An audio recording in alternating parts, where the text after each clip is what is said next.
আচ্ছা, আপনি তো মরিয়াকুণ্ড থেকে এসেছেন, তাই না? মরিয়াকুণ্ড থেকে। তো আপনি প্রথমে যখন এসেছিলেন তো আপনার কষ্ট কী ছিল? আমার এইখানে এসেছিলেন তো কী কী কষ্ট ছিল আপনার? কি কি কষ্ট ছিল? হুম মনে করেন যে আমি তো হাঁটতে পারি না, হুম বাড়ির মধ্যে কোনো রকম কষ্ট করে চলতাম। আচ্ছা।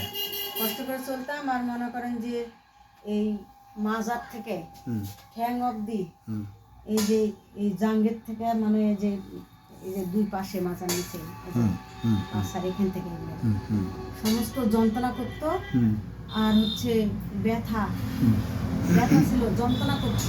আচ্ছা। একটু সময় চলাফেরা হাঁটামেলা করতাম হুম আর ওই আয়সা বাবার মারও করতাম বসে থেকে আচ্ছা। আস্তে আস্তে। হুম মানে আমাদের পুকুর আছে, পুকুরের হাতে থাল মাজতে গেলাম, থাল মাজা কোনো রকম কষ্ট করে আসলাম, আয়সা এমনি থুয়ে বাবারে মারে বগাতাম। আচ্ছা।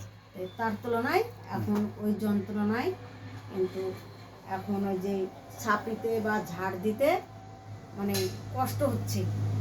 আজকে সকালে ঝাড় দিতে দিতে আর বা বা ঠ্যাংটা আমি আর ধাপ ছাড়তে পারছি না। এই জায়গাটা লাগছে, এই যে এখানে, আচ্ছা। এই জায়গা নিচে আচ্ছা। দুই পাশে। তা আগে থেকে কতটা চেঞ্জ হয়েছে পূর্বের তুলনায়? আগের থেকে অনেক। 1 টাকায় কতটা গেছে? হ্যাঁ, 1 টাকায় কতটা গেছে? 1 টাকায় কতটা আরাম পেয়েছে? মনে করেন যে 3 ভাগই আমরা দেখেছি তো, এক 3 ভাগ ভাগে আছে। চলে গেছে। আচ্ছা, একটা জিনিস বলি, ব্যথাটা আপনি বলছিলেন উপর থেকে নিচে নামতো, হ্যাঁ, এখনো নামে? না আর ওরকম হয় না, কিন্তু এখানেই ব্যথা।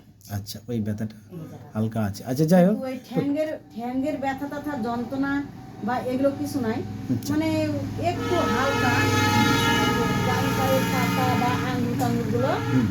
একটু মানে ঝিঝি লাগা। আচ্ছা, ওষুধ তো আপনি নিয়ে গেছিলেন 13/9, তাই তো? তো আপনার 13/10 চলে গেল, 13/11 মানে আপনার ওষুধের গ্যাপ পড়ে গেছে। আচ্ছা, যাই হোক, তাহলে এখন ভালো আছেন, তাই তো?